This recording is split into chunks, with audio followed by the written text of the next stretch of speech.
Operativos del Ministerio Público dieron con la captura de un grupo de exmilitares implicados en delitos de desaparición forzada y contra los deberes de la humanidad.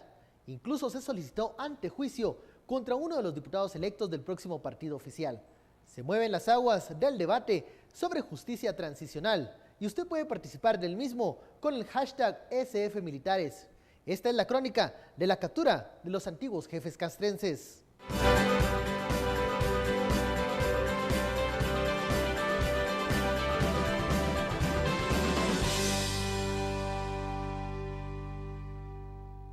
El Grupo Especial Policial, así como las autoridades del Ministerio Público, ingresaron a la colonia Lourdes en la zona 16, donde el Grupo Especial Policiaco tenía como objetivo rodear varias viviendas de militares. Las autopatrullas se podían observar en las calles y avenidas de la zona 16 para evitar que se escaparan los militares que eran buscados. Con gorros y atuendos militares salieron de sus casas, buscados por el Ministerio Público. Los fiscales a cada uno de los detenidos les indicaba el motivo de su captura de delitos de desaparición forzada y delitos contra los deberes de la humanidad. Durante el operativo, familiares de los detenidos mostraron su molestia por la captura. Mire, ahí está un montón, no quiero decir nombres porque en realidad después lo andan llamando a uno, pero esas lágrimas son de tristeza y de honor, no son lágrimas de que tenga miedo. El día que me quieran venir a agarrar a mí o agarren cualquiera de nosotros, somos militares. Aquí vivimos y entraron como 200 policías como que fuéramos nosotros asesinos, como que fuéramos delincuentes. Los delincuentes están en el Congreso. Muy buenas noches, bienvenidos a Sin Filtro este miércoles 6 de enero.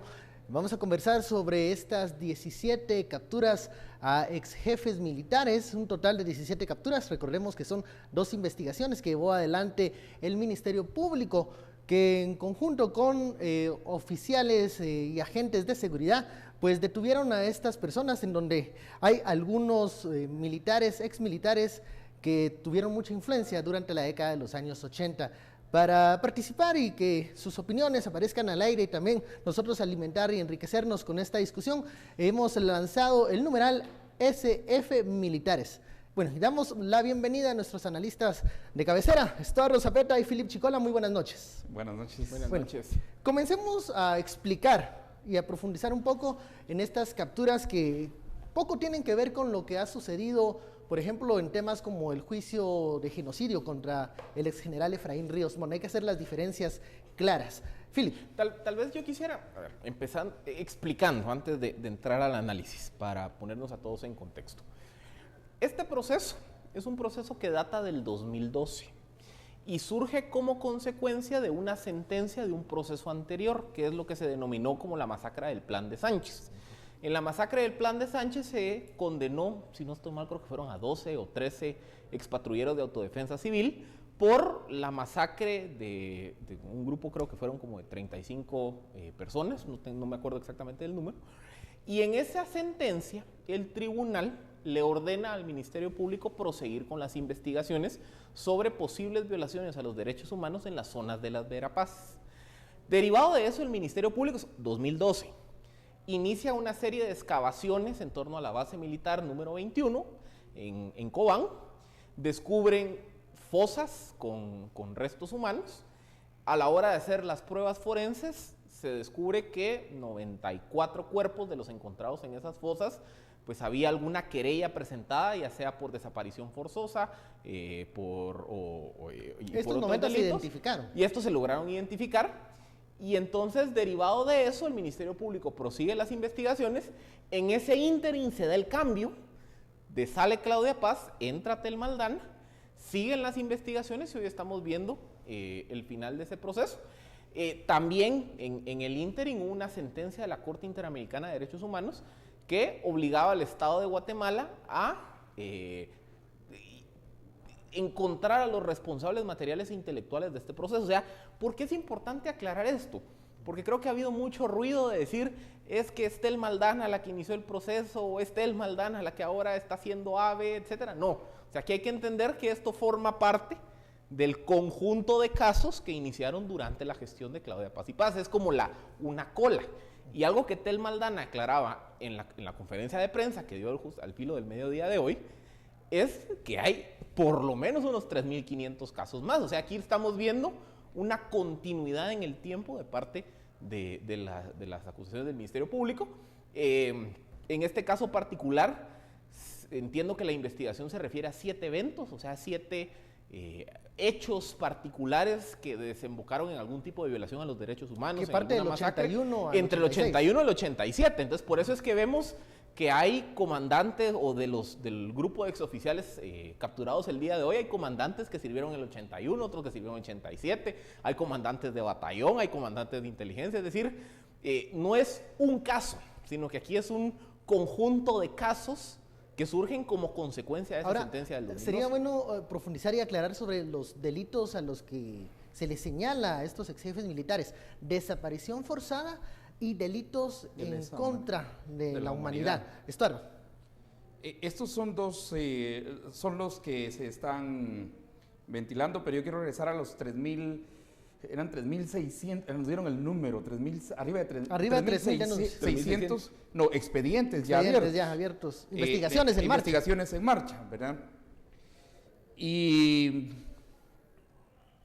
pues a mí me hace mucho pensar, y solo que me quede cabizbajo, pero a todos nos tocó, bueno, ustedes están muy jóvenes, de hecho, yo ya pasé más de los 50 años, yo tengo más de 50 años, a mí sí me tocó vivir el conflicto armado interno, y lo cuento porque así fue, o sea, ahí está toda la evidencia, todos los artículos que escribí y todo, de cómo posiblemente la información que no tuvimos en cierto momento nos hizo tomar una decisión equivocada. Y les pongo 2 ejemplos, y un ejemplo muy, muy personal, muy de la familia. El alcalde de Santa Cruz del Quiché, Avelino Zapeta y Zapeta, y yo sé que todos los televidentes del Quiché, sobre todo de Santa Cruz, conocen muy bien el caso.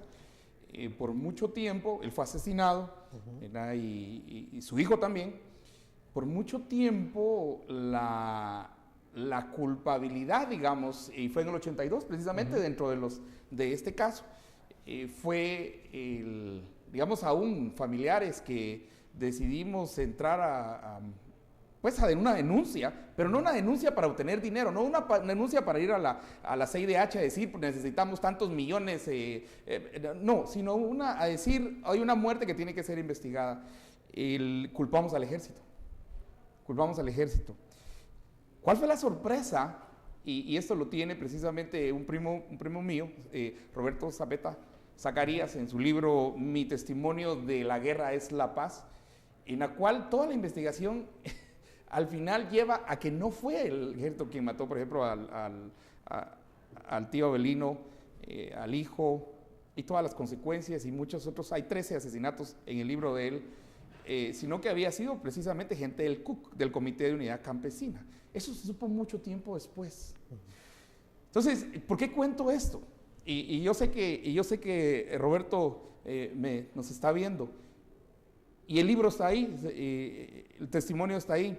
Mucho tiempo después llega la familia a querer contar el caso para que aparezca el caso en la Comisión de la Verdad, que es otro de los documentos que se va a utilizar obviamente y que se utiliza como un documento de referencia, y oh sorpresa, no aceptaron. La Comisión de la Verdad no aceptó que se pusiera este caso, que era un caso dentro del contexto que las Naciones Unidas había dicho que iban a entrar todos los casos. Pongo este ejemplo porque es muy, muy personal, muy de familia, muy, muy mío si ustedes quieren, pero de cómo vimos la guerra. Luego vienen muchos estudios, luego viene todo. ¿Que ha habido justicia? Yo sí estoy de acuerdo con la gente que dice que no ha habido justicia. Y no ha habido justicia de ambos lados. Pero sale una pregunta también que yo creo que hay que plantearla aquí en las redes sociales, que ha sido creo que la pregunta fundamental de la tarde, y dice, ¿y solo estos van a ser juzgados?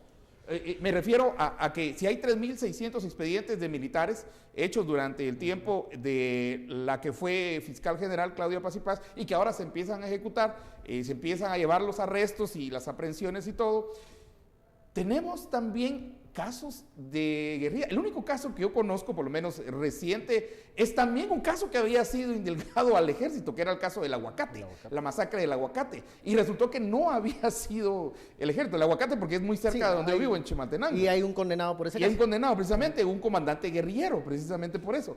Pero me refiero a que también hay una cuestión de comunicación, hay una cuestión también de información, y hay una cuestión también de percepción, que tenemos que estar nosotros... Y un poco romper también el tabú de hablar de estos temas, ¿no? Sí, porque digamos... A ver, cuando cae la luz se pueden ver todas las aristas y ya estamos lejos de eso, como decía mi mamá, sobre la memoria de la familia. Ni un centavo, mi hijo decía. Pero, ni un centavo, ¿verdad?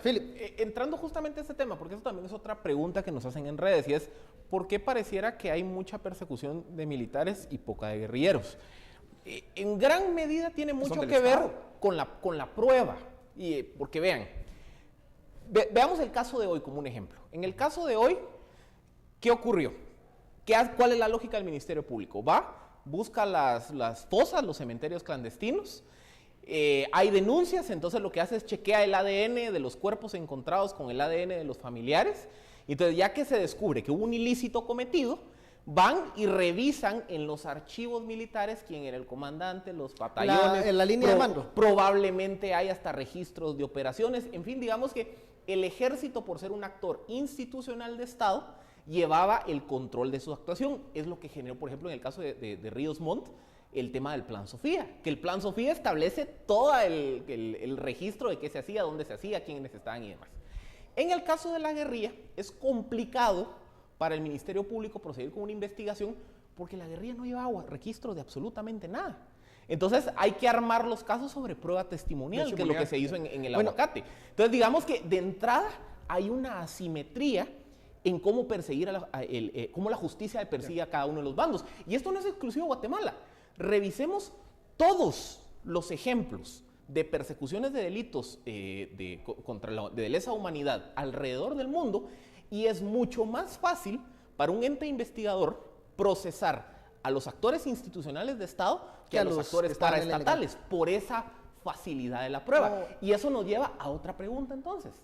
¿Cuál es la forma más justa de hacer justicia? Vamos, la fiscal general que estuvo en el noticiero aquí en este estudio hace unos momentos mencionaba y se refería a estos casos. Ella mencionaba 118 expedientes que se están investigando de grupos paralelos que no tienen que ver con el ejército. Y segundo, otra anotación que hacía la fiscal era que muchos de los casos en donde se denuncian a otros grupos, ellos han encontrado que no hay una colaboración de parte de los denunciantes, entonces que eso les ha dificultado también profundizar en la investigación. Vamos al primer corte y regresamos con Estuardo, seguimos hablando de este tema. Ya lo sabe, usted puede participar con el hashtag SFMilitares y con el sondeo. ¿Cree usted que este es un mensaje para los militares que están cerca del presidente electo Jimmy Morales? Usted conteste a este sondeo que hemos lanzado en Twitter. Volvemos en un momento.